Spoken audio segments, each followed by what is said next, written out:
Well, I guess the Rams aren't exactly tanking for Caleb Williams after all. Is it an overreaction to suggest that Brandon Staley's job is now on the line and UCLA joins USC in the AP Top 25? Good morning. I'm James. This is your daily dose of sports and snark for the greatest sports city in the world, Los Angeles. This is the faithful Angelenos Morning Report. It is September 11th, 2023. I'm in the Salt Lake City airport waiting for my plane to take me back. Yes, I am aware that I'm flying on September 11th. The irony is not lost on me, but whatever. Let's be happy. Let's talk LA sports. If you like being in the know about LA sports, clickety-clack the like button. Clickety-clack the subscribe button. There's a notification bell. Hit that. It'll let you know when we drop new content. Sharing is caring. Let people know we exist. And comment. There's always good stuff to talk about in LA. Now, also, I want to thank the new subscriber who joined the Angeleno Familia yesterday. I appreciate every last one of you while we try to build this up. Before we go through the news and notes, we'll look at the scoreboard. Kyren Williams rushes for 2 touchdowns. And I got to tell you, I did not see this amount of an ass kicking coming. Rams 30, Seattle 13. We're going to talk more about that game in a moment. Meanwhile, Tyreek Hill's touchdown with 1:45 to go spoils the Chargers season opener. They lose to Miami 36-34.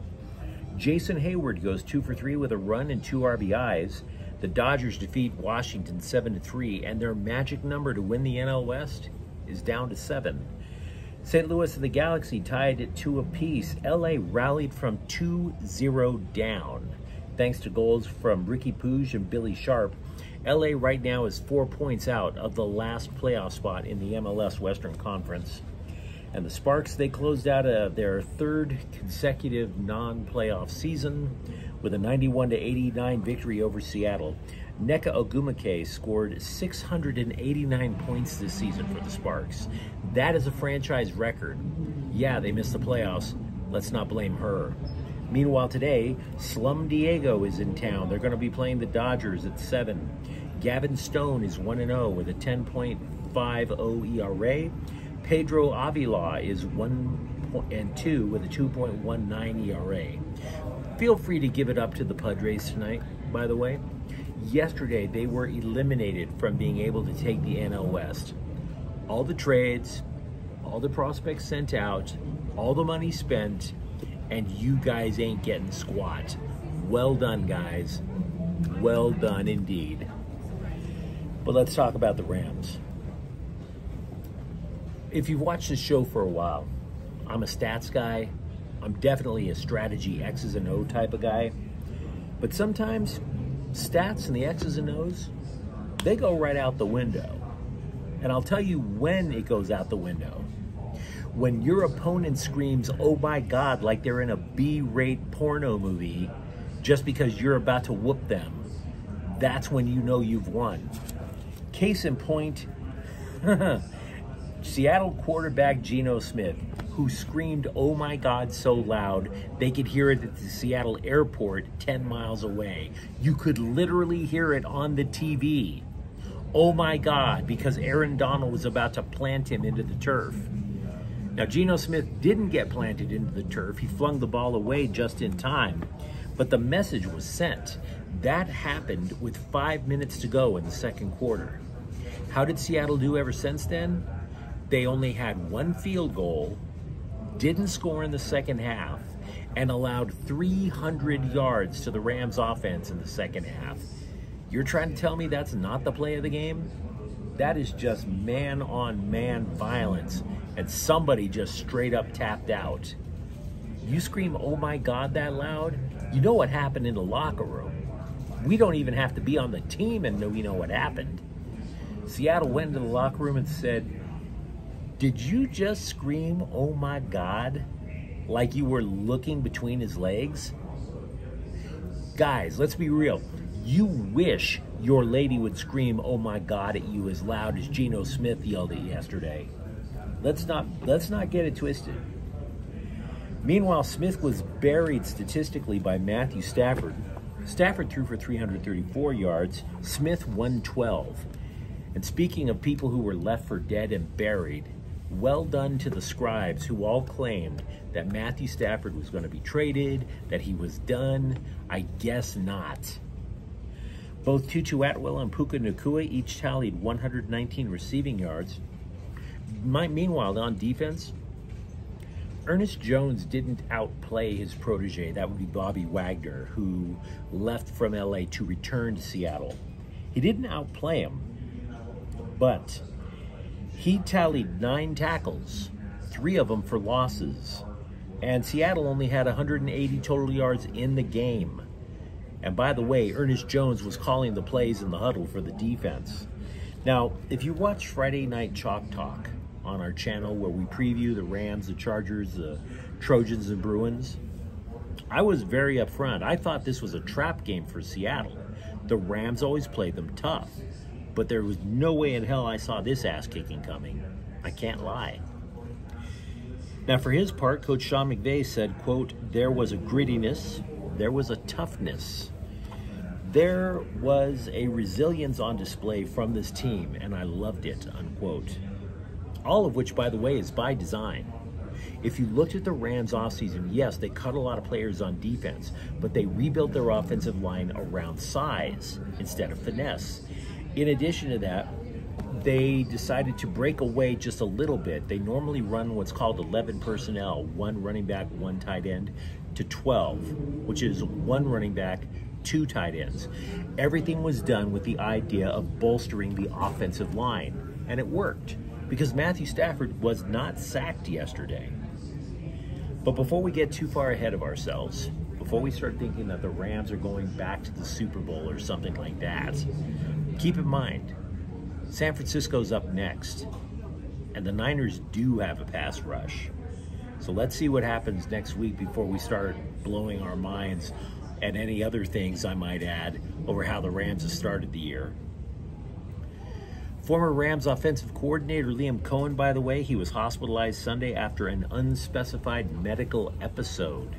You might recall, after he left the Rams at the end of last season, he returned to the University of Kentucky.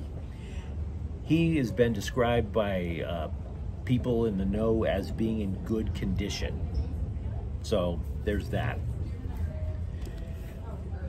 Can we cut to the chase about Sunday's Charger game? That game was a case study as to why Brandon Staley is supposedly on the hot seat. Now, I say supposedly for a reason, and that reason I'll get to in a moment. But he is the so-called defensive guru. He's the guy who knows everything about defense, right? But the Chargers defense Sunday, completely healthy compared to last season, and they wound up giving up 538 yards to Miami, including Tua Tagovailoa passing for 466. It gets worse. Joey Bosa, one of those 2 twin towers of pass rushers that's supposed to just basically put every opposing quarterback 6 feet under. Bosa had 1 tackle, no sacks, and no quarterback pressures. Terrible game. By the way, it gets even worse. When we were talking on Friday Night Chalk Talk, I was saying that in order to stop Tyreek Hill, the speedster, you remember him from Kansas City, right? We were going to stop him, theoretically, by putting Asante Samuel on him and having a safety up top prevent the big play, the safety presumably being Derwin James. That didn't happen. No, instead what Staley did was they stuck J.C. Jackson on the fastest player in the NFL. J.C. Jackson, who's coming off of knee surgery for a torn patellar tendon. His first assignment is the fastest guy in the NFL. What do you think happened? You don't have to guess. You can figure it out. Hill had 215 receiving yards with 2 touchdowns. Jackson kept getting benched. It's crazy, too, because what Staley did completely goes against his philosophy. He does believe in having safeties back there. He calls it putting a roof on the coverage. There was no roof. The house was burning down.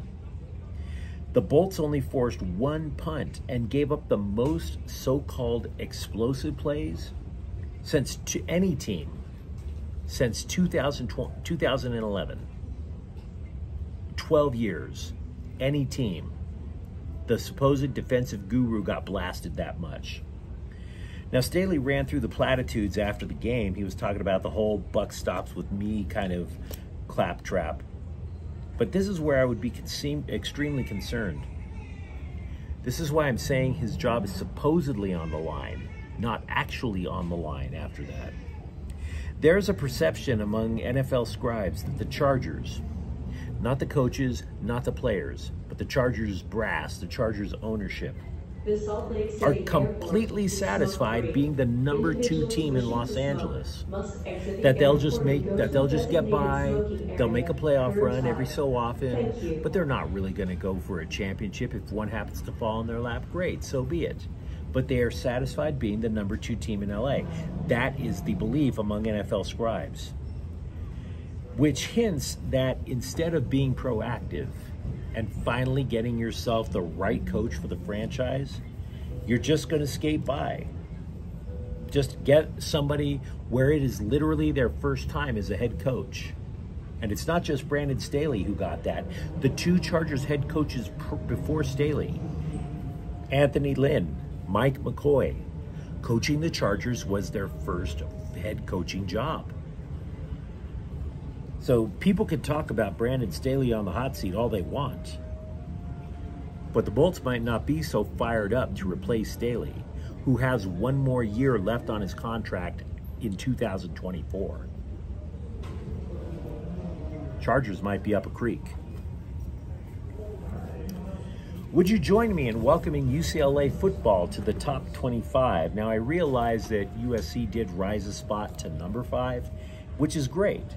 But there are now 8 teams that are ranked out of the Pac-12 right now. And this is a hell of a development for a conference that's going to disintegrate like the villains in Raiders of the Lost Ark, wouldn't you say? There's 2 questions, though, that come to mind, however, about both USC and UCLA in terms of the rankings. 1, will the voters forget USC during the bye week that they have right now? Will they drop in the rankings because the voters are shallow-minded and will forget? Possible. And what about UCLA? UCLA is facing Utah next week. They play this week, but then they face the Utes. That is going to do more than determine just UCLA's role in terms of the conference. It's going to determine their role for the rest of the year in terms of the national picture. They need to win that game to stay in the top 25 and be a factor. Because if they keep building, they will be a threat just as much as USC to get to the college football playoff. One of the reasons I say that is the Bruins defense actually ranks 42nd in the nation. Now understand, I realize that is not elite, but they have also allowed an average of just 11.5 points per game. That is 19th in the nation. And that is this close to elite.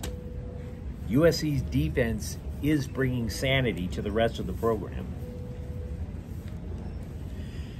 Clayton Kershaw's next start was pushed back to Friday. Sunday was actually supposed to be his turn out in Washington, but they decided to give him the entire week off because, let's be real, Dodgers pitchers keep dropping like flies. They want to make sure this guy can actually throw in October. The Dodgers have also called up Wander Suero for the 3rd time this year. The pitcher replaces Gus Varland, who was placed on the 15-day injured list. I mentioned USC football a moment ago. Have you ever noticed how funny it is that both Caleb Williams and Lincoln Riley just always seem to be on the same page? Always. That it's a very creepy, scary kind of mind meld that is deepened over time. The reason I bring this up is during Saturday's game, Williams is hearing Riley scream something from the sideline, but he can't quite make it out. So Williams just looks over the Stanford defense and sees that he thinks Brendan Rice is going to be open. So he can't hear what Riley's saying. He just simply takes the snap, rolls out, and launches a 75-yard touchdown pass that hit Brendan Rice in stride for the touchdown. So, what happens? Well, Riley said to Williams after the game, I was telling you to throw it to Brandon Rice. So there's that. But you let me know what you think in the comments thread. Talk to me about the status of both the Rams and the Chargers, and for that matter, UCLA cracking the top 25. If you enjoyed this conversation, don't forget to subscribe to Faithful Angelenos. We're talking LA sports every single day here. Thank you for watching. I'm James. We'll be back home tomorrow. Faithful Angelenos is a Kian Corte El Queso production. Take care.